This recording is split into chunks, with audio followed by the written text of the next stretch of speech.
한국은 우리보다 더 뜨거운데 단 한 명도 죽지 않았습니다. 유럽 27개국이 모인 브뤼셀 회의에서 세계 각국 리더들이 충격에 빠졌습니다. 불가능합니다. 조작 아닙니까? 프랑스 대통령이 의심했습니다. 유럽의 GDP 1위 독일, GDP 2위 프랑스가 무너지는데 더 뜨거운 한국은 멀쩡하다고? 프랑스 국영방송 PD 마들렌이 직접 확인하러 떠났습니다. 그리고 그녀가 48도 한국에서 목격한 것은 상상을 초월했습니다. 그 충격적인 사실 지금 바로 시작합니다. 저는 프랑스 국영방송 프랑스24의 다큐멘터리 PD 마들렌 듀부아입니다. 20년 동안 전쟁, 기아, 난민 문제를 다뤄왔지만 올해 7월 초에 마주한 현실은 그 무엇과도 비교할 수 없었습니다.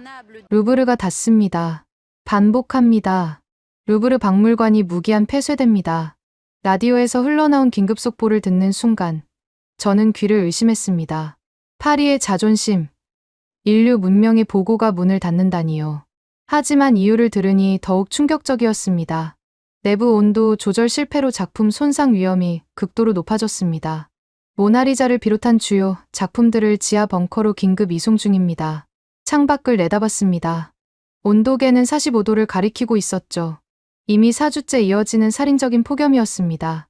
에어컨은 한계에 도달했고 전력망은 비명을 지르고 있었습니다. 아침 6시 방송국으로 출근하기 위해 집을 나섰습니다. 평소라면 상쾌한 아침 공기를 마실 시간이었지만 문을 여는 순간 뜨거운 열기가 폐를 태우는 것 같았어요. 이미 38도야. 아파트 복도에서 만난 이웃 소피가 한숨을 쉬었습니다. 그녀는 병원 간호사인데 연일 밤샘 근무에 지쳐 보였죠. 어제도 응급실이 포화 상태였어요. 열사병 환자가 너무 많아서 파리 메트로역으로 내려가는 계단은 지옥문 같았습니다. 환기 시스템이 작동을 멈춘 지 일주일째. 뜨거운 공기가 지하에 갇혀 오히려 지상보다 더 끔찍했죠. 1호선, 4호선, 7호선 운행 중단입니다. 레일 변형으로 안내 방송이 나올 때마다 시민들의 한숨이 깊어졌습니다. 남은 노선도 에어컨 없이 운행되고 있었어요. 겨우 탄 2호선 열차 안은 찜통이었습니다. 창문을 열어도 뜨거운 바람만 들어왔죠. 옆자리 남성의 셔츠는 땀으로 흠뻑 젖어 있었고 맞은편 여성은 부채질을 하다가 지쳐 고개를 떨구고 있었습니다. 이러다 정말 죽겠어. 누군가의 신음소리가 들렸지만 아무도 대답할 기력이 없었습니다. 방송국에 도착했을 때 비상 상황이 펼쳐지고 있었습니다. 에펠탑 폐쇄 확정, 철골 구조 변형 위험, 정치부 데스크가 소리쳤습니다. 120년 만에 처음이야. 열팽창으로 볼트가 풀리고 있대. 곧이어 더 충격적인 소식들이 쏟아졌습니다. 베르사유 궁전 정원 전면 고사 위기, 오르세 미술관도 작품 대피 시작, 개선문 관광 중단, 문화부 기자들이 정신없이 전화를 받고 있었어요. 프랑스가 자랑하는 모든 문화유산이 더위 앞에 무릎을 꿇고 있었습니다. 편집회의가 시작됐지만 주제는 하나뿐이었습니다. 오늘도 폭염 특집이야. 다른 뉴스는 의미가 없어. 편집장 베르나르의 얼굴에는 깊은 주름이 패여 있었어요. 프랑스뿐만이 아니야. 유럽 전체가 녹아내리고 있어. 화면에 뜬 유럽 지도는 충격 그 자체였습니다. 스페인 남부는 50도를 넘어섰고 이탈리아는 49도, 그리스는 51도를 기록했습니다. 독일조차 45도를 넘어섰고 북유럽도 40도를 웃돌았죠. 런던에서 연락 왔어. 빅벤이 멈췄대. 국제부 기자가 전했습니다. 140년 만에 처음이래. 시계탑 내부 온도가 70도를 넘어서 기계 장치가. 믿을 수 없는 소식들이 이어졌습니다. 로마 콜로세움 일부 붕괴 위험, 아테네 파르테논 신전 대리석 균열, 바르셀로나 사그라다 파밀리아 공사 전면 중단. 유럽의 자존심들이 하나둘 무너지고 있었습니다. 점심시간, 구내 식당마저 문을 닫았습니다. 조리실 온도가 60도를 넘어 요리사들이 쓰러졌다는 거였어요. 도시락이라도 사와야겠네. 하지만 밖으로 나가는 건 자살 행위였습니다. 아스팔트 표면 온도는 70도를 넘었고 건물 그늘조차 40도를 웃돌았으니까요. 오후 3시 프랑스 전력공사 EDF에서 공포스러운 발표가 있었습니다. 원전 5기 추가 가동 중단. 냉각수 온도 한계 초과. 이미 가동 중단된 3기를 포함해 총 8기가 멈춘 거였습니다. 프랑스 전력 생산의 40%가 사라진 셈이었죠. 순환 정전 시간을 12시간으로 확대합니다. 시민들의 절망이 분노로 바뀌기 시작했습니다. 정부는 뭘 했냐? 이럴 줄 몰랐냐? 방송국 앞에서 시위가 벌어졌지만 더위에 지친 시위대는 30분도 버티지 못했습니다. 저녁 뉴스 준비를 하며 각국 특파원들과 연결했습니다. 베를린 특파원의 리포트가 먼저였습니다. 독일 전역 아우토반 50% 통행 금지입니다. 아스팔트가 녹아 차량이 빠지는 사고가 속출하고 있습니다. 로마 특파원이 이어받았습니다.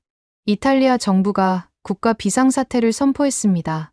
로마 시내 분수가 모두 말랐고 식수 배급제가 시행되고 있습니다. 마드리드, 리스본, 아테네 모든 곳에서 비슷한 소식이 전해졌습니다. EU 정상회의가 무기한 연기됐습니다. 브뤼셀까지 이동할 수 없다는 게 공식 이유입니다. 정치부 기자가 전한 소식은 상황의 심각성을 극명하게 보여줬죠. 밤 9시, 퇴근길은 더욱 끔찍했습니다. 정전으로 가로등이 꺼진 파리 거리는 암흑천지였고 상점들은 일찍 문을 닫았습니다. 집으로 걸어가는 20분 동안 쓰러진 사람을 3명이나 봤습니다. 구급차는 이미 포화 상태라 오지도 않았죠. 집에 도착했을 때 또 다른 절망적인 뉴스가 기다리고 있었습니다. 오늘 하루 유럽 전역 열사병 사망자 4,231명. 내일은 더 늘어날 전망. TV를 끄고 창밖을 내다봤습니다. 불빛이 꺼진 에펠탑이 어둠 속에 서 있었어요.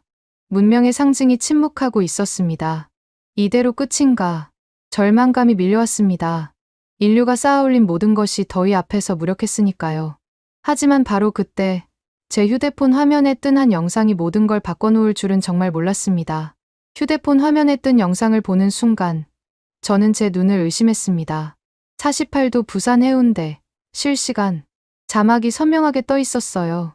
그런데 화면 속 풍경은 수만 명의 사람들이 해변에서 파라솔 아래 웃고 있었습니다. 아이들이 모래성을 쌓고 젊은이들이 서핑을 즐기고 있었죠. 이건 말이 안 돼. 저도 모르게 중얼거렸습니다. 48도면 유럽 기준으로는 즉시 국가 비상사태 선포 온도였어요. 그런데 저 사람들은 마치 평범한 여름날처럼 행동하고 있었습니다. 영상을 다시 돌려봤습니다. 조작의 흔적을 찾아보려 했지만 너무나 자연스러웠어요. 파도 소리, 아이들의 웃음소리, 갈매기 울음소리까지 생생했죠. 댓글을 확인해봤습니다. 이미 수천 개가 달려 있었어요. 이건 가짜야. 합성이 분명해. 미쳤어. 48도에서 저게 가능해. 한국 정부의 프로파간다일 거야. 하지만 반박 댓글도 만만치 않았습니다. 나 부산 사는데 진짜임. 지금도 해변에 사람 많아. 왜 안 믿어? 우리는 원래 이렇게 살았어. 유럽인들 나약한 거 아니야? 그때 새로운 영상이 올라왔습니다. 서울 한강다리, 새벽 5시, 45도. 자전거 행렬이 끝없이 이어지고 있었어요. 출근하는 사람들이었죠. 헬멧과 가벼운 운동복 차림으로 페달을 밟는 모습이 너무나 자연스러웠습니다. 도저히 믿을 수 없어서 영상 분석 프로그램을 돌려봤습니다. 픽셀 하나하나를 확대하고 프레임을 쪼개서 확인했지만 조작의 흔적은 없었어요.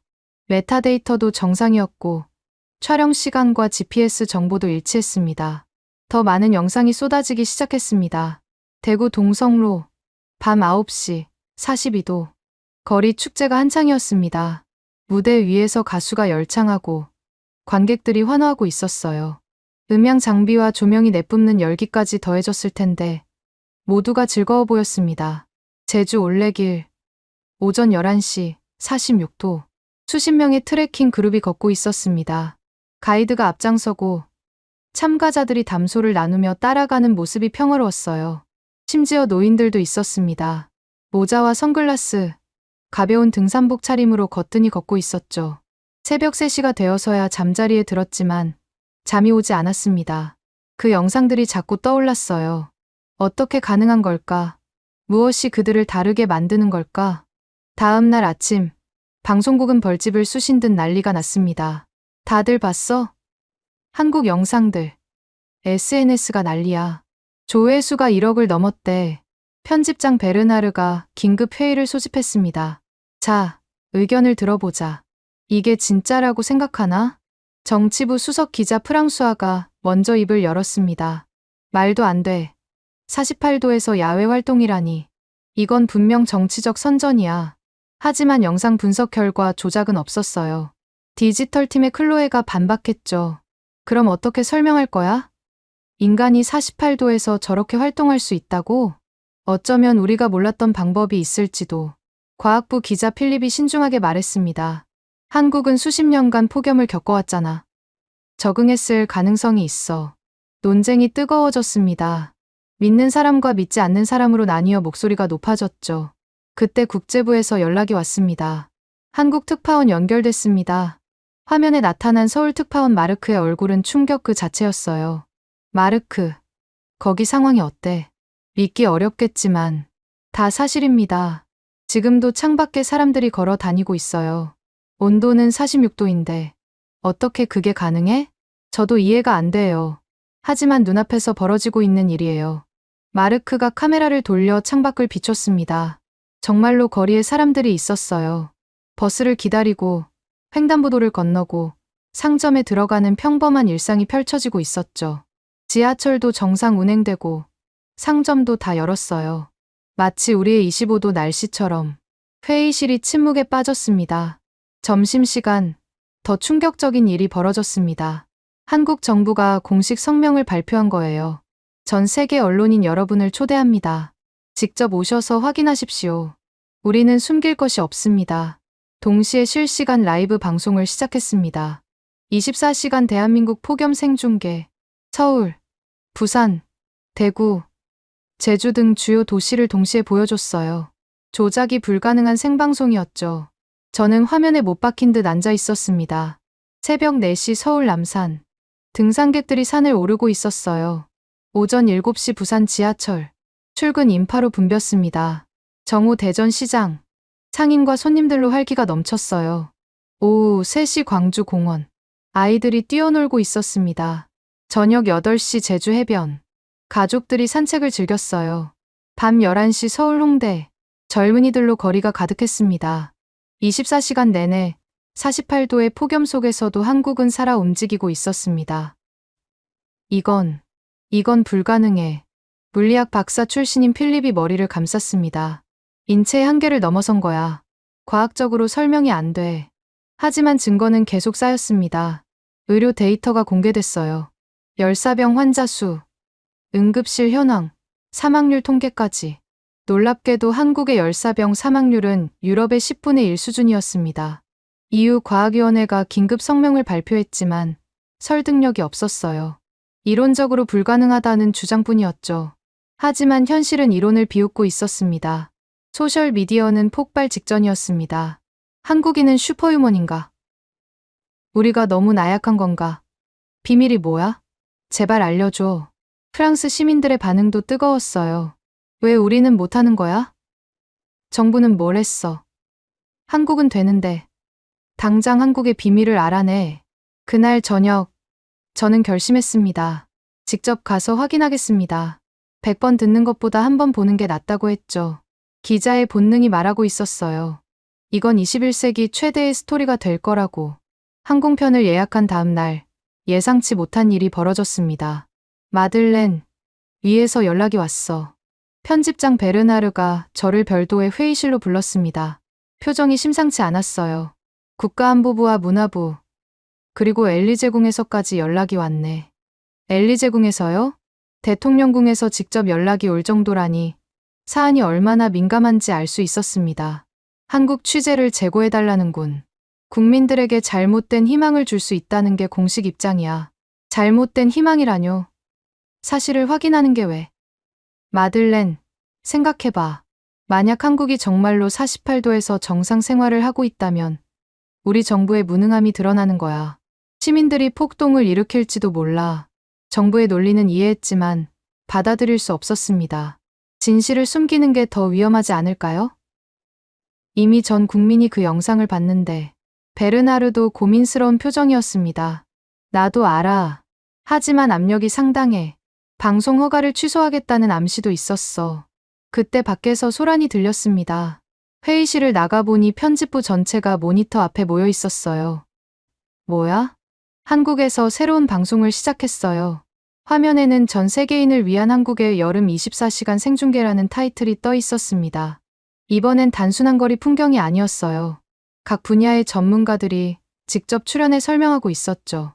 한국 기상청 관계자가 나와 말했습니다.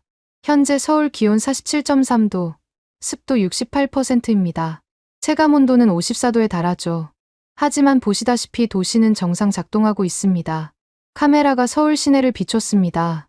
출근하는 직장인들, 장을 보는 주부들, 공원에서 운동하는 노인들. 54도 체감 온도가 무색한 일상이었어요. 이어서 의사가 출연했습니다. 우리 병원 응급실 현황을 보여드리겠습니다. 서울대병원 응급실이 화면에 나타났어요. 놀랍게도 한산했습니다. 오늘 열사병 환자는 단 3명입니다. 모두 가벼운 증상이고요. 작년 같은 날엔 5명이었습니다. 어떻게 그게 가능하죠? 진행자의 질문에 의사가 답했습니다. 20년간의 적응과 대비가 만든 결과입니다. 개인의 체질 개선부터 사회 시스템까지 모든 것이 유기적으로 연결되어 있죠. 더 놀라운 건 시민 인터뷰였습니다. 더운 건 맞아요. 하지만 살만해요. 30대 직장인이 말했습니다. 어릴 때부터 이런 여름을 보냈으니까 익숙해요. 그리고 도시 곳곳에 시원한 곳이 있잖아요. 10대 학생도 인터뷰에 응했어요. 학교도 정상 수업해요. 교실에 에어컨 있고, 복도에 냉수대 있고, 별로 불편한 거 없어요. 심지어 80대 노인도 나왔습니다. 옛날이 더 힘들었어. 에어컨도 없었는데 이랬잖아.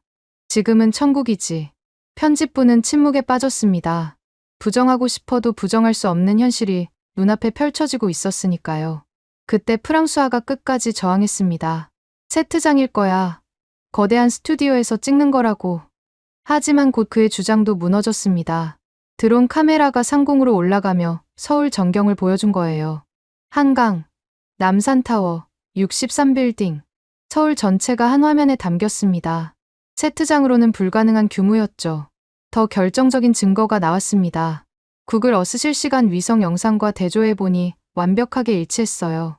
실시간 교통 정보, 대기 오염 수치, 전력 사용량까지 모든 데이터가 정상 수치를 보이고 있었습니다. CNN, BBC, NHK 등 세계 주요 언론들이 앞다퉈 보도하기 시작했습니다. 한국의 기적인가? 아니면 우리의 실패인가? 48도를 이긴 나라의 비밀, 선진국의 기준을 다시 생각하다. 프랑스 정부의 압력은 더욱 거세졌습니다. 문화부 장관이 직접 전화를 걸어왔어요. 이 보도로 인한 사회적 혼란은 당신들이 책임질 건가? 하지만 이미 돌이킬 수 없는 상황이었습니다. 프랑스 시민들이 거리로 나오기 시작한 거예요. 한국의 비밀을 공개하라. 우리도 48도에서 살고 싶다. 정부는 무능을 인정하라. 시위대는 폭염에도 불구하고 샹젤리제를 가득 메웠습니다. 그런데 아이러니하게도 30분 만에 수십 명이 열사병으로 쓰러졌어요. 우리의 현실을 그대로 보여주는 장면이었죠. 소셜미디어는 더욱 뜨거웠습니다. 한국에 사는 프랑스인들이 증언을 하기 시작했어요. 저 파리 출신인데 서울에서 3년째 살아요. 처음엔 죽을 것 같았는데 적응되더라고요. 시스템이 완전히 달라요. 한국 회사 다니는데 여름엔 새벽 6시 출근해서 오후 2시에 퇴근해요. 가장 더운 시간을 피하는 거죠. 무엇보다 전기세 걱정이 없어요. 에어컨 켜도 기본 요금이에요. 프랑스에서는 상상도 못했죠. 이런 증언들이 쏟아지자 프랑스 시민들의 분노는 극에 달했습니다. 그날 저녁 마크롱 대통령이 긴급 대국민 담화를 발표했습니다. 국민 여러분, 우리는 인정해야 합니다. 한국이 우리보다 앞서 있다는 것을. 하지만 이미 때는 늦었어요. 신뢰를 잃은 정부의 말을 믿는 시민은 없었죠. 다음 날 놀라운 일이 벌어졌습니다. EU 전체가 움직이기 시작한 거예요. 독일 총리가 먼저 나섰습니다. 우리는 한국에서 배워야 합니다. 자존심은 생명보다 중요하지 않습니다. 이어서 이탈리아, 스페인, 네덜란드가 동참했어요. EU 공동 한국 방문단을 구성하겠습니다. 그리고 한국 정부는 다시 한번 놀라운 발표를 했습니다. 모든 것을 공개하겠습니다. 기술, 정책, 노하우, 인류는 함께 살아남아야 하니까요. 이 발표를 듣고 저는 확신했습니다. 더 이상 망설일 수 없다고. 진실을 확인해야 한다고. 베르나르, 저 가겠습니다. 정부가 뭐라 하든. 편집장은 한숨을 쉬며 고개를 끄덕였습니다. 가라. 그리고 진실을 가져와. 프랑스를 위해서라도. 그렇게 저는 서울행 비행기에 올랐습니다. 12시간 후 제가 마주할 현실은 상상을 초월하는 것이었지만요. 12시간의 비행 끝에 인천공항 상공에 도착했을 때 기장의 안내 방송이 나왔습니다. 현재 인천공항 지상 온도 47도입니다. 곧 착륙하겠습니다. 옆자리에 앉은 BBC의 나이젤이 긴장한 표정으로 물었어요. 준비됐나? 솔직히 준비가 됐는지 확신이 없었습니다.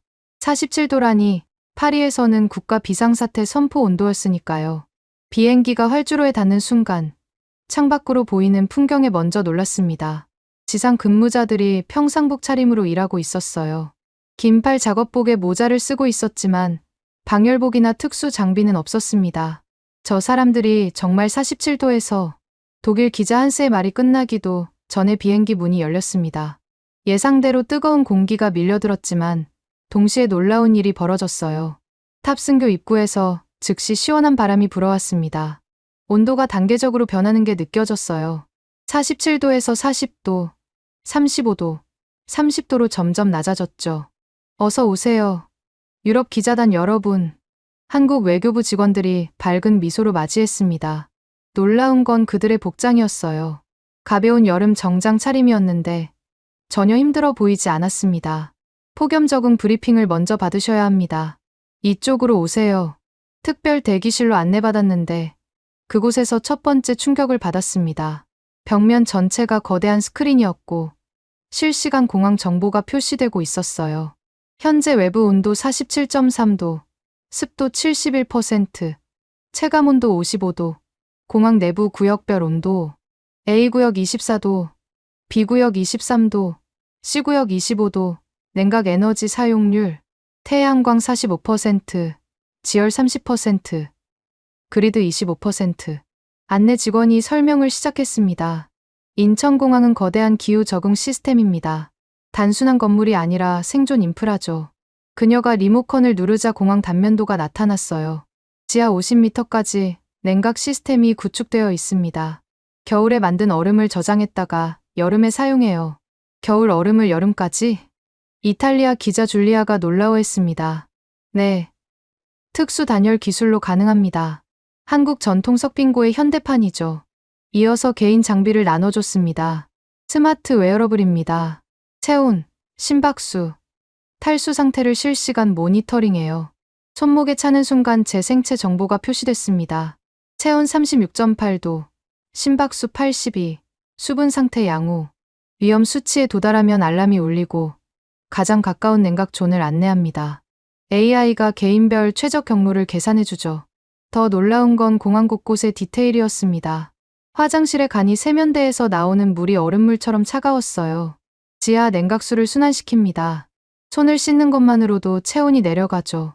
거울 위에는 체온 카메라가 있어서 실시간으로 제 얼굴 온도를 보여줬습니다. 37.2도입니다. 정상 범위예요. 복도를 걸으면서도 놀라움의 연속이었습니다. 천장에서 미세한 물안개가 분사되고 있었는데 전혀 젖는 느낌이 없었어요. 나노 미스트 기술입니다. 입자가 너무 작아서 즉시 증발하면서 열을 빼앗아가죠. 바닥도 특별했습니다. 걸을 때마다 시원한 느낌이 들었어요. 냉각 파이프가 바닥 아래 매설되어 있습니다. 복사 냉각 효과죠.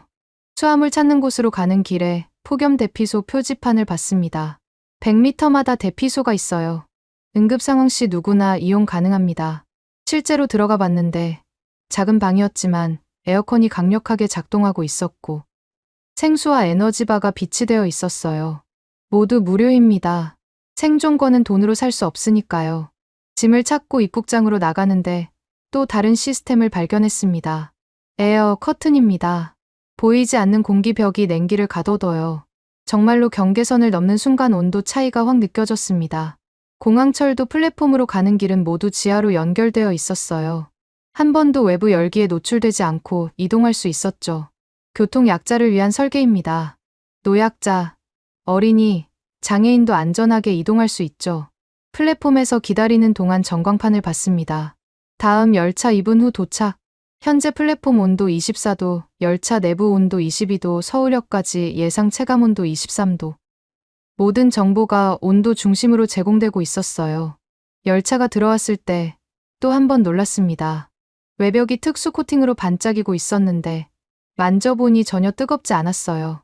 열반사 나노 코팅입니다. 태양열의 95%를 반사시켜요. 열차 내부는 그야말로 천국이었습니다. 좌석마다 개인 냉방기가 있었고 천장에는 공기청정 시스템이 작동했어요. 필터가 매일 교체됩니다. 폭염 시공기 질도 중요하거든요. 창밖을 보니 놀라운 광경이 펼쳐졌습니다. 고속도로 위에 거대한 태양광 캐노피가 설치되어 있었어요. 그늘을 만들면서 전기도 생산합니다. 일석이조죠. 더 놀라운 건 일반 차량들이었습니다. 47도의 날씨에도 정상적으로 달리고 있었어요. 자동차 에어컨도 특별한가요? 전기차가 70%예요. 엔진열이 없어서 더 효율적이죠. 그리고 충전소마다 그늘막이 있어요. 20분쯤 달렸을까요? 도심이 보이기 시작했습니다. 그런데 건물들이 모두 하얗게 빛나고 있었어요. 쿨 루프 정책입니다.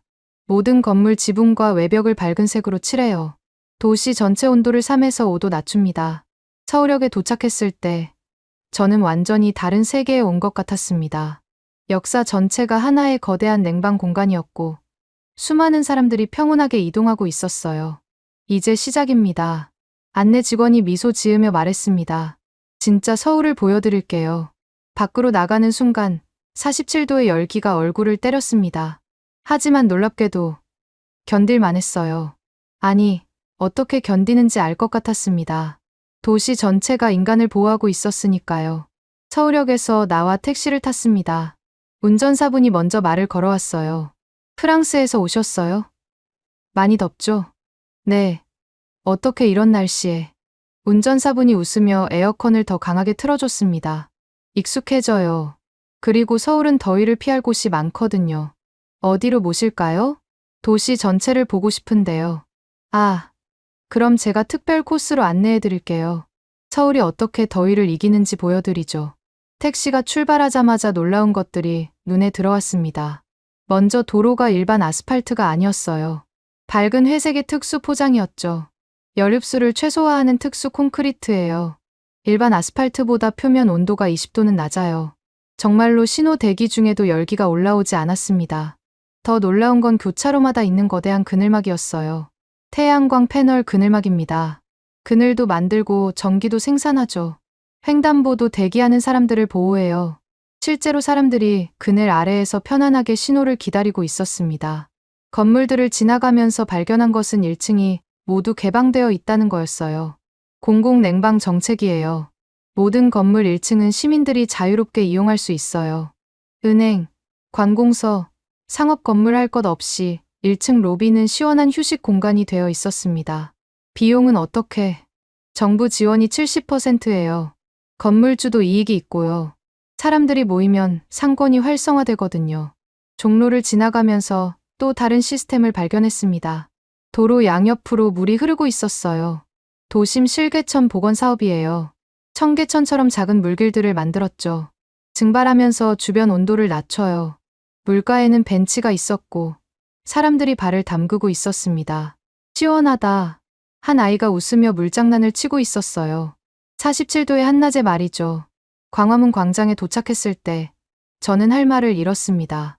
거대한 분수가 작동하고 있었는데 그게 일반 분수가 아니었어요.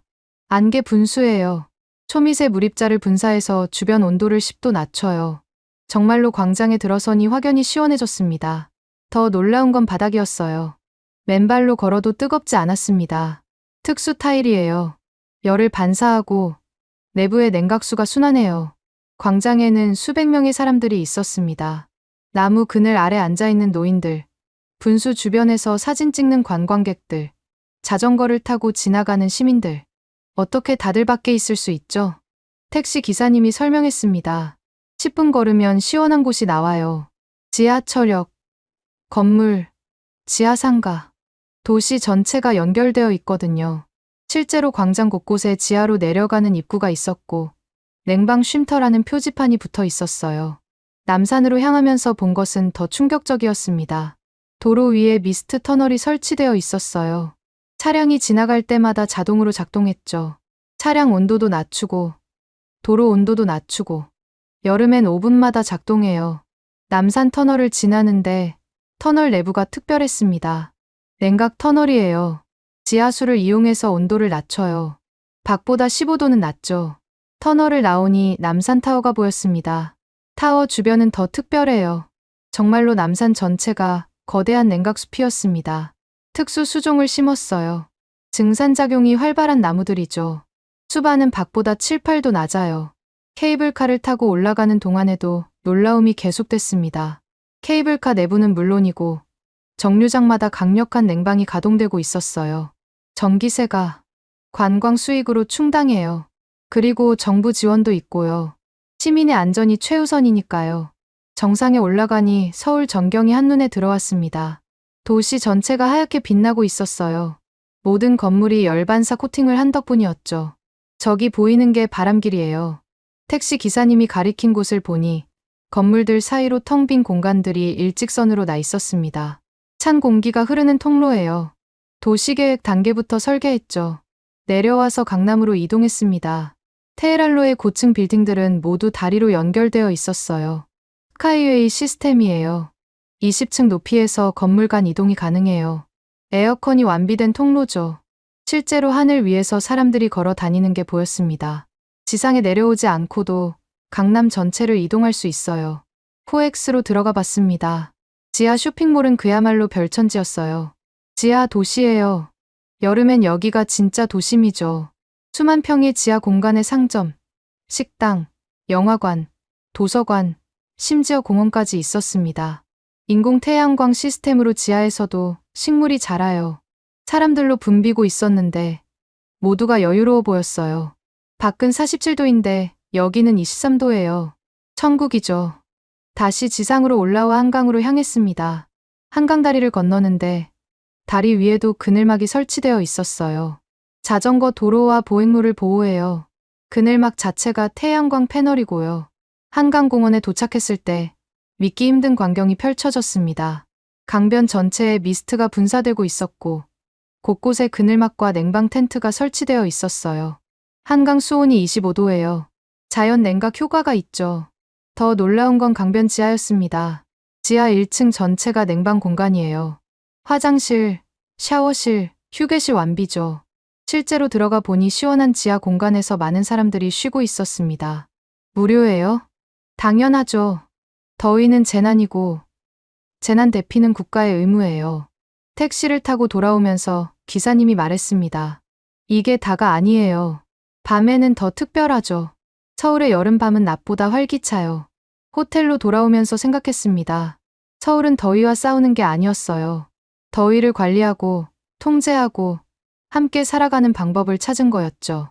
도시 전체가 하나의 거대한 생존 시스템이었습니다. 그리고 그 중심에는 사람이 있었어요. 모든 시스템이 시민의 생존과 편의를 위해 설계되어 있었으니까요. 그날 밤, 저는 일기에 썼습니다. 서울은 미래 도시다. 우리가 꿈꾸던 그 미래가 여기 있다. 다음 날 아침, 호텔 직원이 특별한 제안을 했습니다. 오늘이 초복이에요. 한국 전통을 경험해 보시겠어요? 초복이 뭔지도 몰랐지만 뭐든 경험해보고 싶었습니다. 더위를 이기는 우리 조상들의 지혜를 보여드릴게요.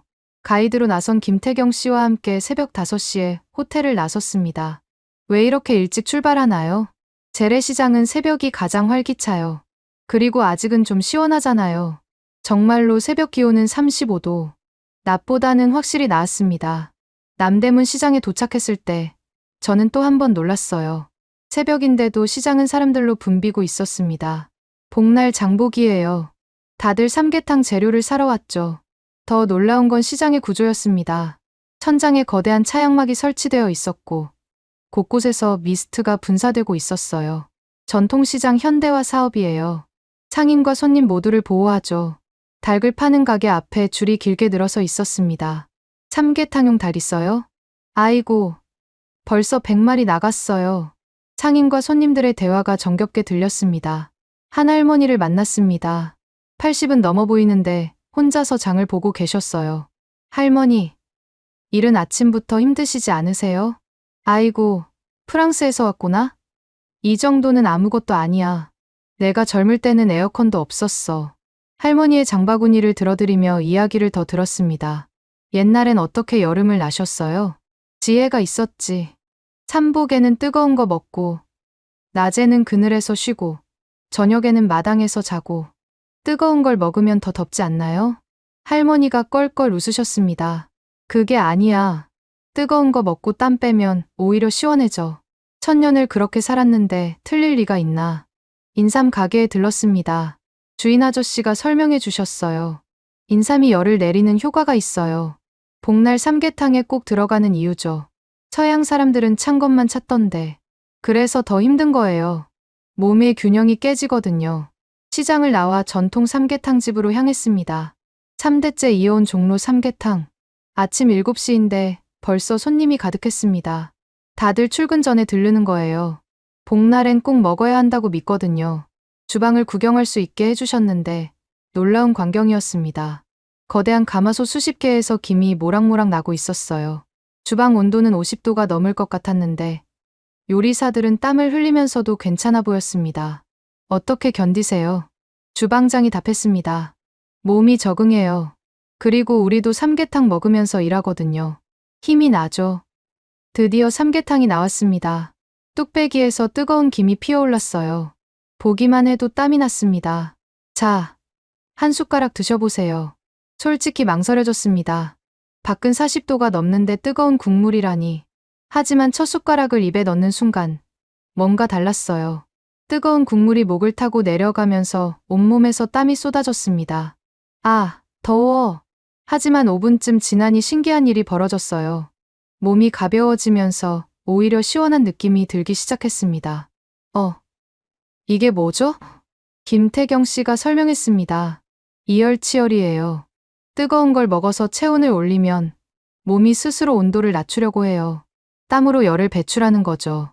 옆 테이블에 아저씨가 덧붙였습니다. 에어컨만 쐬면 몸이 약해져요. 이렇게 자연스럽게 체온 조절하는 게 건강에 좋죠. 정말로 삼계탕을 다 먹고 나니 몸이 한결 가벼웠습니다. 밖으로 나왔을 때도 더위가 덜 느껴졌어요. 이제 전통 한의원에 가볼까요? 종로의 한 한의원에 들어갔습니다. 600년 전통 한의학이라는 현판이 인상적이었어요. 원장 선생님이 맥을 짚어보시더니 말씀하셨습니다. 열이 많은 체질이시네요. 서양 분들은 대부분 그래요. 그럼 찬 걸 먹어야 하는 거 아닌가요? 원장님이 고개를 저으셨습니다. 그게 잘못된 상식이에요. 열이 많을수록 따뜻한 것으로 균형을 맞춰야 해요. 처방받은 한약차를 마시니 몸이 편안해졌습니다. 우리 조상들은 에어컨 없이도 수천 년을 살았어요. 자연과 조화를 이루는 방법을 알았거든요. 오후에는 일반 가정을 방문했습니다. 3대가 함께 사는 한옥이었어요. 어서 오세요. 복날이라 온 가족이 모였어요. 거실에는 에어컨이 있었지만 약하게만 틀어놨고 대신 대청마루 문을 활짝 열어놨어요. 바람이 통하게 해야 해요. 에어컨만으로는 부족하죠. 할아버지가 손자에게 부채 사용법을 가르치고 있었습니다. 이렇게 천천히 일정한 리듬으로 급하게 붙이면 오히려 더워져. 할머니는 수박을 썰어 내오셨어요. 복날엔 수박이 최고야. 몸에 열을 내려주거든. 온 가족이 둘러앉아 이야기를 나눴습니다. 우리 어릴 때는 동네 사람들이 다 모여서 마당에서 잤어요. 어머니가 추억을 떠올렸습니다. 낮에는 너무 더워서 일을 못했죠. 새벽과 저녁에 일하고 한낮엔 쉬었어요. 지금도 그 지혜를 잊으면 안 돼요. 아버지가 덧붙였습니다. 에어컨이 고장 날 수도 있고 정전이 될 수도 있잖아요.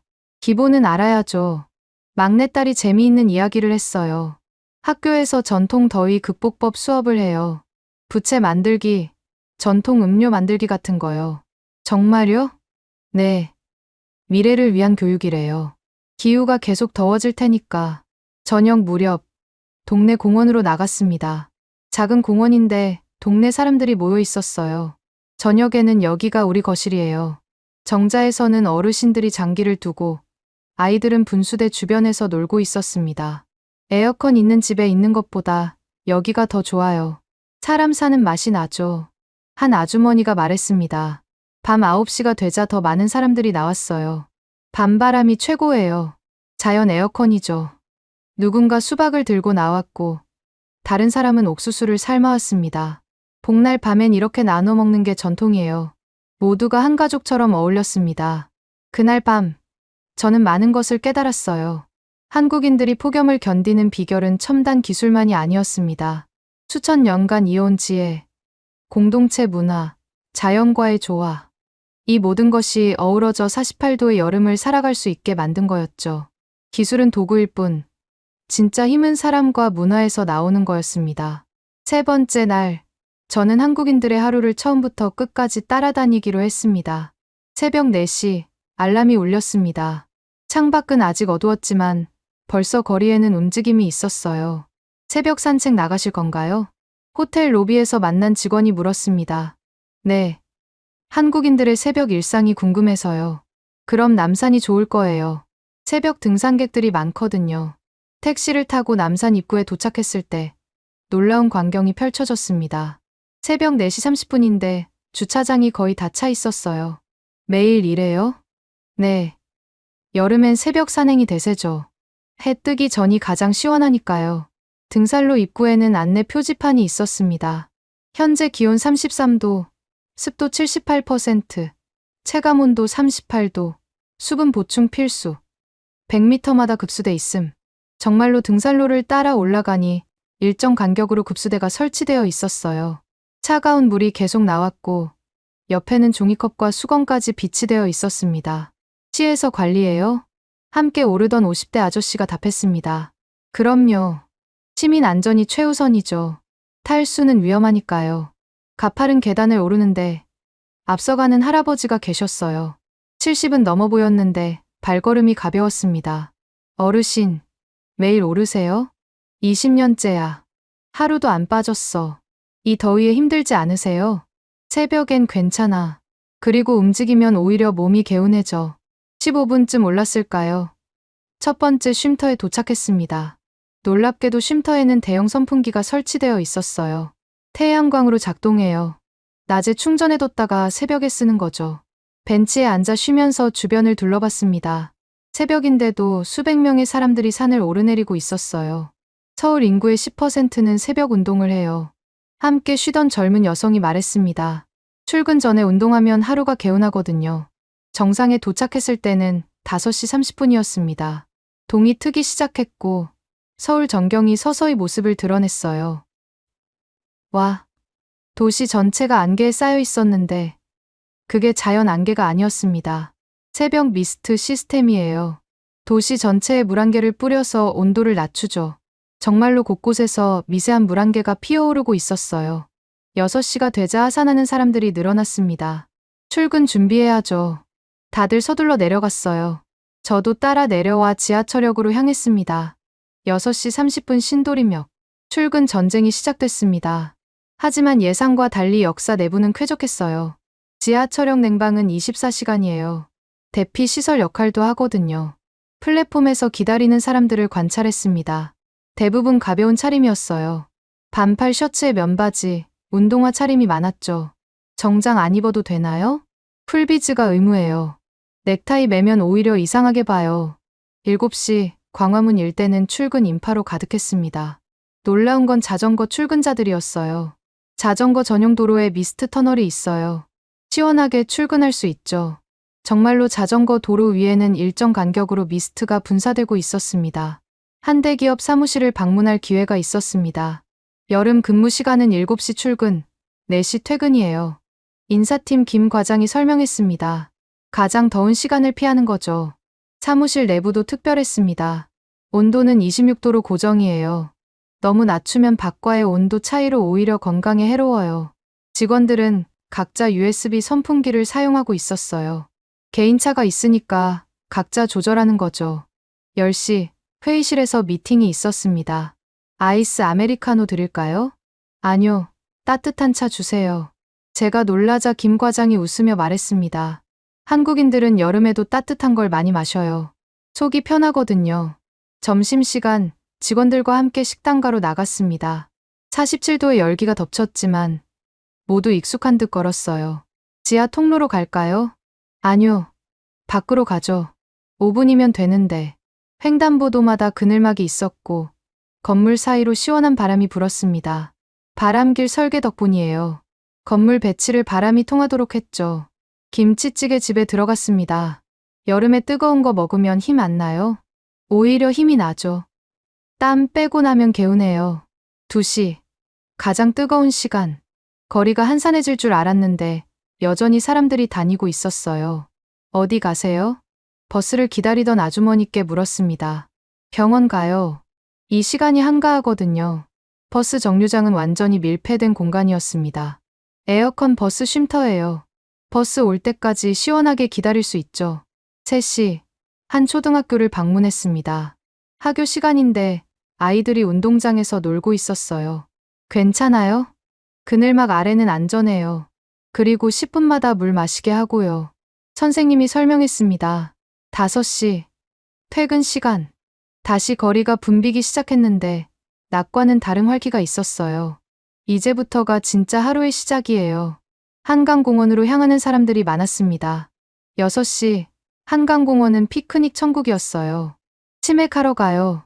젊은이들이 편의점에서 치킨과 맥주를 사서 한강으로 향했습니다.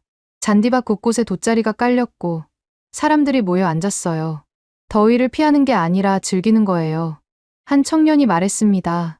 8시, 홍대 거리는 젊음의 열기로 가득했습니다. 거리 공연이 한창이었고 사람들이 춤을 추고 있었어요. 낮보다 밤이 더 재밌어요. 클럽 앞에는 대형 선풍기와 미스트가 설치되어 있었습니다. 춤추다가 더우면 나와서 식히고 다시 들어가고 10시, 24시간 카페에 들렀습니다. 놀랍게도 만석이었어요. 집보다 여기가 시원해요. 대학생들이 노트북을 펴고 공부하고 있었습니다. 그리고 혼자 있으면 더 더운 것 같아요. 사람들이랑 있으면 있게 되죠. 자정, 편의점에 들렀는데 여전히 손님이 많았어요. 맥주 많이 나가죠? 아니요. 이온 음료가 더 많이 나가요. 다들 탈수 예방에 신경 쓰거든요. 새벽 1시 택시를 타고 호텔로 돌아왔습니다. 오늘 어떠셨어요? 기사님이 물었습니다. 놀라웠어요. 48도인데 모두가 일상을 살고 있다는 게 익숙해지면 돼요. 그리고 혼자가 아니잖아요. 다 같이 겪는 거니까.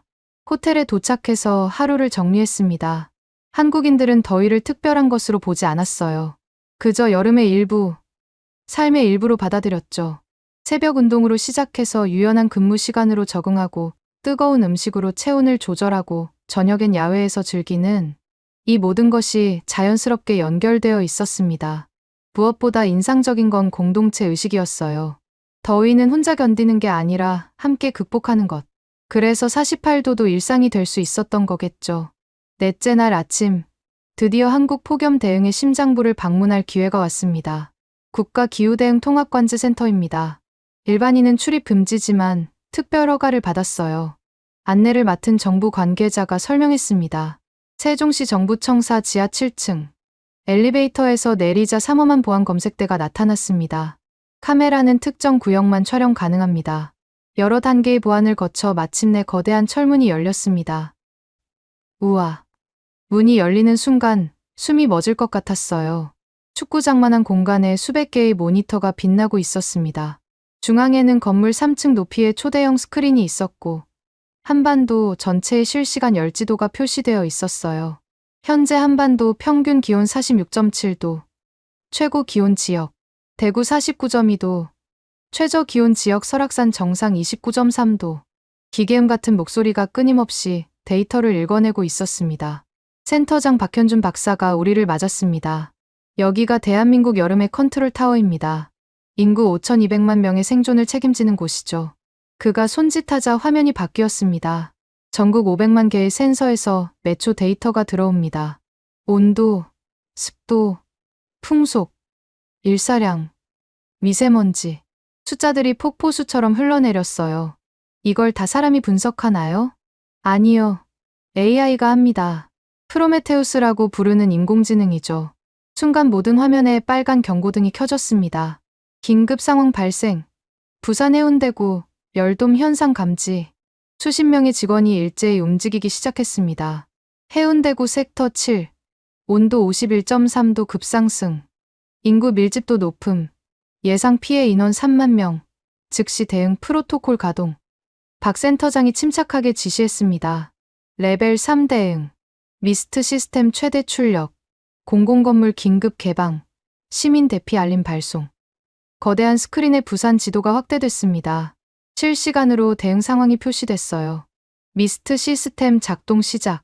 30%, 70%, 100%. 공공건물 1234개소 냉방 개방 완료. 시민 알림 발송. 전속률 97.3%. 놀라운 건 시민들의 반응이었습니다. CCTV 화면을 보니 사람들이 질서정연하게 가까운 건물로 대피하고 있었어요. 훈련이 되어 있나요? 매년 폭염 대피 훈련을 해요. 지진 대피 훈련처럼요. 10분 만에 상황이 안정됐습니다. 해운대구 온도 48.7도로 하락. 위기 해제. 직원들이 안도의 한숨을 쉬었어요. 이런 일이 자주 있나요? 여름엔 하루 평균 50건이에요. AI가 미리 예측하면 30건 정도는 예방하고요. 다음은 에너지 관제실을 봤습니다. 여기가 진짜 핵심이에요. 벽면 가득 전력 수급 그래프가 움직이고 있었습니다. 현재 전국 전력 생산량 120기가와트, 소비량 118기가와트, 여유율 1.7%. 위험하지 않나요? AI가 예측해서 조절해요. 어느 지역에 얼마나 전력이 필요한지 미리 알고 배분하죠. 그때 한 직원이 보고했습니다. 태양광 발전 피크타임 접근, 예상 추가 생산량 30기가와트, 배터리 저장 시설로 전환하세요. 박 센터장의 지시가 떨어졌습니다. 낮에 남는 전력을 저장했다가 밤에 쓰는 거예요. 폭염일수록 태양광 발전이 많으니까요. 더 충격적인 건 요금 시스템이었습니다. 여기 보세요. 기초생활수급자 가구 전기요금. 0원? 네. 여름 4개월은 무료예요. 생존권이니까요. 일반 가구는요? 기본 사용량까지는 킬로와트 시당 30원. 한국 돈으로요. 유로로 환산하면 거의 공짜죠. BBC 나이젤이 믿을 수 없다는 표정이었습니다. 그럼 수익은?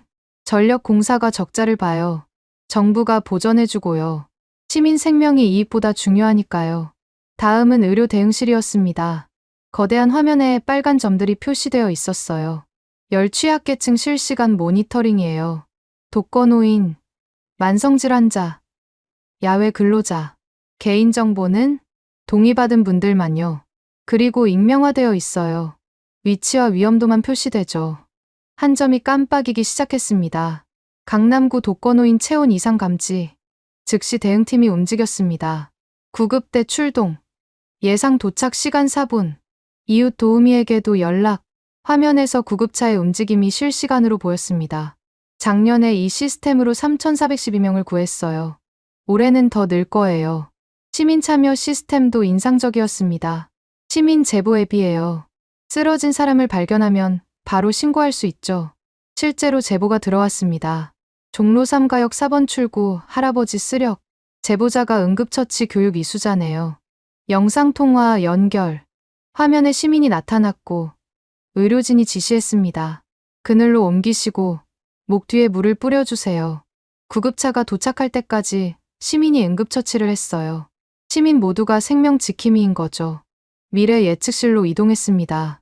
2050년 시뮬레이션을 보여드릴게요. 화면에 충격적인 그래프가 나타났습니다. 예상 최고 기온 55도, 폭염 일수 연 150일. 불가능하지 않나요? 그래서 준비하는 거예요.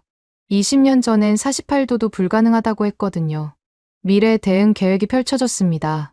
지하 도시 확장, 해상 거주 시설, 극지방 이주 프로그램. SF 영화 같네요. 10년 후엔 현실이 될 거예요. 국제협력실도 둘러봤습니다. 화상회의로 각국 담당자들이 연결되어 있었어요. 방글라데시 다카, 기술 지원 요청합니다. 케냐 나이로비, 시스템 구축 자문 부탁해요. 우리 기술과 경험을 무상으로 공유해요. 인류 공동의 문제니까요. 한 직원이 자랑스럽게 말했습니다. 마지막으로 본 건 비상계획실이었습니다. 최악의 시나리오도 준비해야죠. 화면에 무시무시한 상황들이 나열됐어요. 전국 동시 정전, 60도 폭염 일주일 지속, 냉각 시스템 전면 마비. 대응책이 있나요? 각 상황별로 100개 이상의 시나리오가 있어요. 군대까지 동원하는 계획도 있고요. 센터를 나오면서 박 센터장이 말했습니다. 기술은 도구일 뿐이에요. 중요한 건 철학이죠. 어떤 철학이요? 모든 시민의 생명은 평등하다. 돈이 없어서, 혼자여서, 늙어서 죽으면 안 된다. 밖으로 나오니 여전히 47도의 열기가 덮쳤습니다. 하지만 이제는 다르게 느껴졌어요. 보이지 않는 곳에서 수많은 사람들이 시민을 지키고 있다는 걸 알았으니까요. 그날 밤, 저는 일기에 썼습니다. 한국의 진짜 비밀은 기술이 아니었다.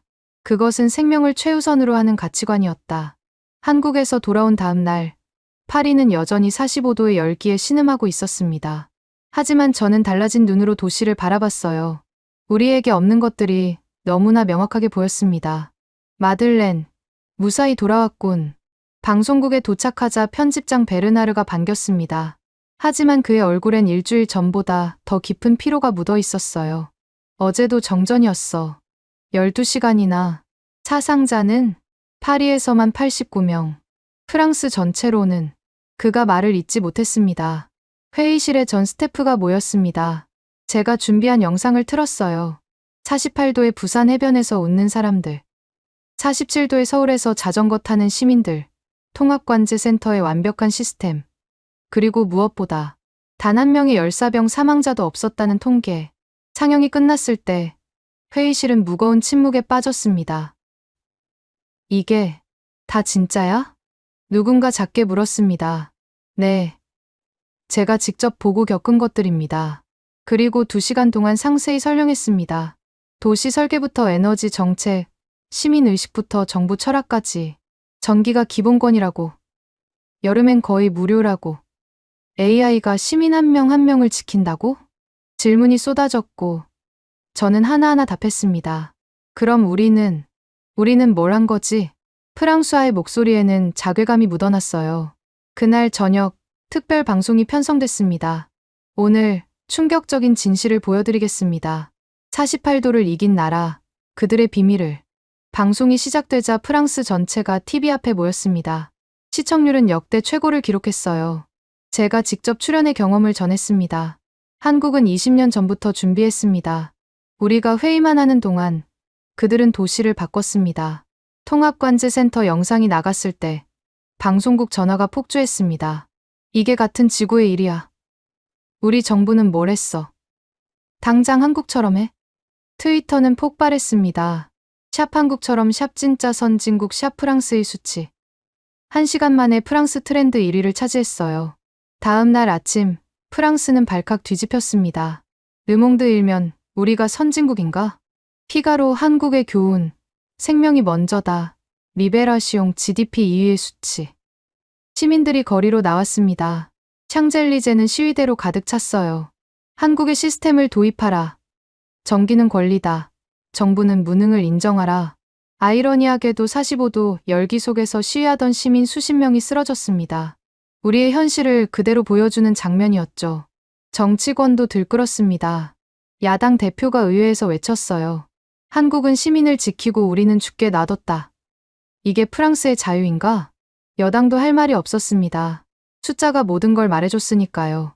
그날 저녁 마크롱 대통령이 긴급 대국민 담화를 발표했습니다. 프랑스 국민 여러분, 우리는 인정해야 합니다. 우리가 틀렸습니다. 대통령이 고개를 숙였어요. 자존심 때문에 진실을 외면했습니다. 이제는 배워야 합니다. 그리고 놀라운 발표가 이어졌습니다. 한국의 공식 지원을 요청하겠습니다. 그들의 시스템을 배우고 도입하겠습니다. 하지만 시민들의 분노는 쉽게 가라앉지 않았어요. 20년 늦었다. 지금 당장 시작해. 다음 날 더 놀라운 일이 벌어졌습니다. 독일 총리가 베를린에서 발표했어요. 독일은 한국 모델을 전면 도입하겠습니다. 자존심보다 생명이 중요합니다. 이어서 이탈리아, 스페인, 네덜란드가 줄줄이 동참했습니다. EU 의장이 브뤼셀에서 선언했어요. EU 차원의 한국 방문단을 구성하겠습니다. 27개국이 함께 배우겠습니다. 언론들도 앞다퉈 한국 특파원을 증원했습니다. BBC는 서울에 별도 스튜디오를 만들기로 했고 CNN은 한국의 여름 특별 다큐 시리즈를 기획했어요. 일주일 후 한국 정부의 반응이 왔습니다. 모든 것을 공개하겠습니다. 인류는 함께 살아남아야 합니다. 동시에 글로벌 기후 적응 센터를 서울에 설립한다고 발표했어요. 가장 큰 변화는 인식이었습니다. 더 이상 GDP나 경제 규모를 자랑하지 않았어요. 대신 묻기 시작했죠. 우리 시민은 안전한가? 우리는 미래를 준비하고 있는가? 한 달 후 첫 성과가 나타났습니다. 파리 시내 10곳에 긴급 냉각센터가 문을 열었어요. 한국 기업들이 기술을 지원했죠. 비록 작은 시작이었지만 희망이 보였습니다. 유럽은 깨어났습니다. 늦었지만 아직 끝나지 않았어요. 이제 진짜 변화가 시작되는 거였죠. 저는 다시 서울을 찾았습니다. 이번엔 이유 한국 공동 다큐멘터리 두 개의 여름, 하나의 미래 제작차였죠. 인천공항에 다시 도착했을 때 다른 감정을 느꼈습니다. 경외감보다는 친숙함이, 충격보다는 이해가 앞섰어요. 다시 오신 걸 환영합니다. 마들렌 PD님. 한국 외교부 직원이 반갑게 맞아줬습니다. 파리의 변화를 자랑스럽게 지켜봤어요. 공항에서 서울로 가는 길, 창밖을 보며 생각했습니다. 2년 전 이 모든 게 불가능해 보였는데 이제 파리도 비슷한 길을 가고 있다고. 첫 촬영지는 한강이었습니다. 여기가 모든 것의 시작이었죠. 2년 전 그 폭염의 밤, 수만 명이 나와 있던 바로 그곳이었어요. 오늘도 기온은 47도. 하지만 이제는 그리 놀랍지 않았습니다. 파리도 많이 변했다면서요? 함께 온 한국 방송팀 정 PD가 물었습니다. 네. 생강변이 완전히 달라졌어요. 한강을 벤치마킹했죠. 그가 미소 지었습니다. 서로 배우는 거죠. 우리도 유럽의 문화 보존 기술을 배우고 있어요. 다음 날 특별한 곳을 방문했습니다. 글로벌 기후 적응 센터. 서울 근교에 세워진 거대한 교육시설이었어요. 현재 87개국에서 연수생이 와 있습니다. 센터장이 안내했습니다. 강의실을 들여다보니 다양한 나라 사람들이 수업을 듣고 있었어요. 오늘 주제는 도시 냉각 시스템 설계입니다. 놀라운 건 강사진이었습니다. 한국 전문가뿐 아니라 프랑스, 독일, 일본 전문가들도 있었어요. 이제는 각국의 경험을 모아 최선의 해법을 찾고 있어요. 실습장도 인상적이었습니다. 여기서 각종 냉각 시스템을 직접 체험할 수 있어요. 미스트 터널, 지하 냉각 시스템, 스마트 그리드. 모든 기술을 직접 보고 배울 수 있었죠. 우리나라 엔지니어도 여기서 교육받고 갔어요. 프랑스에서 온 연수생이 자랑스럽게 말했습니다. 정부 관계자와의 인터뷰도 있었습니다. 한국의 성공 비결이 뭐라고 생각하세요? 두 가지예요. 첫째는 일찍 시작한 것, 둘째는 포기하지 않은 것. 그가 창밖을 가리켰습니다. 20년 전 첫 폭염 대책을 세울 때 많은 비판이 있었어요. 과잉 대응이라고. 하지만 옳은 일이었죠.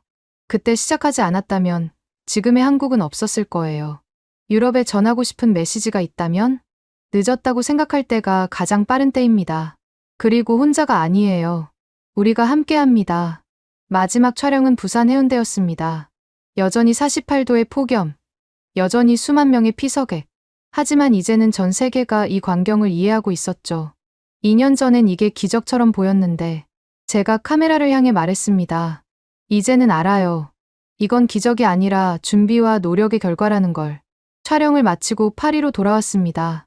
파리도 많이 변해 있었어요. 생강변에는 사람들이 나와 있었고 개선문 광장에는 미스트가 작동하고 있었으며 지하냉각 센터에는 시민들이 쉬고 있었죠. 완벽하진 않았지만 시작이었습니다. 방송국으로 돌아가니 새로운 프로젝트가 기다리고 있었어요. 마들렌, 유엔에서 연락이 왔어. 베르나르가 흥분한 목소리로 말했습니다. 신문명 지표 제작에 참여해달래. 네가 한국을 가장 잘 아니까. 유엔이 발표한 새로운 지표였습니다. GDP가 아닌 시민의 생존 능력을 측정하는 기후 적응 지수가 공식 지표가 된 거죠. 이제 진짜 선진국의 기준이 바뀌는 거야. 그날 밤, 저는 긴 보고서를 썼습니다. 제목은 문명의 새로운 기준이었어요. 진정한 선진국은 GDP 순위가 아니라 시민이 안전하게 살 수 있는 나라다. 경제력이 아니라 생존력이, 경쟁이 아니라 협력이, 이익이 아니라 생명이 새로운 문명의 기준이 되어야 한다. 1년 전 한국이 보여준 충격은 이제 전 세계의 희망이 되었습니다. 유럽은 빠르게 변하고 있었고, 아시아, 아프리카, 아메리카도 뒤따르고 있었죠. 인류는 함께 배우고, 함께 준비하며, 함께 살아남는 법을 터득하고 있었습니다. 창밖을 보니 에펠탑이 다시 빛나고 있었어요. 2년 전엔 정전으로 꺼졌던 그 불빛이. 아직 갈 길은 멀었지만 우리는 올바른 방향으로 가고 있었습니다. 한국이 가르쳐준 가장 큰 교훈. 그것은 미래는 예측하는 게 아니라 준비하는 것이라는 진리였습니다. 그리고 그 준비는 혼자가 아니라 함께 해야 한다는 것. 새로운 문명의 시대가 시작되고 있었습니다. 폭염은 여전히 위협이었지만 이제 인류에게는 희망이 있었어요. 함께 만들어가는 생존의 희망이. 제 다큐멘터리는 이렇게 끝났습니다. 48도의 여름은 더 이상 종말이 아닙니다. 그것은 새로운 시작입니다. 인류가 함께 진화하는 시작점입니다. 지금까지 폭염과 맞서는 두 문명의 이야기 어떠셨나요? GDP와 경제력이 전부가 아니라는 걸 깨닫게 해주는 사연이었습니다. 진정한 선진국은 시민의 생명과 존엄을 지키는 나라라는 교훈을 남겼죠. 한국이 20년간 준비한 미래를 이제 전 세계가 함께 만들어가고 있습니다. 만약 이 이야기가 인상 깊으셨다면 좋아요와 구독 부탁드립니다. 그리고 기후 위기의 심각성과 한국의 놀라운 대응을 더 많은 분들께 알리기 위해 이 영상을 공유해주세요. 우리 모두가 48도의 여름을 안전하게 보낼 수 있는 그날까지 여러분의 공유 하나하나가 더 나은 미래를 만드는 첫걸음이 될 겁니다. 지금까지 코리아 원더풀이었습니다. 감사합니다.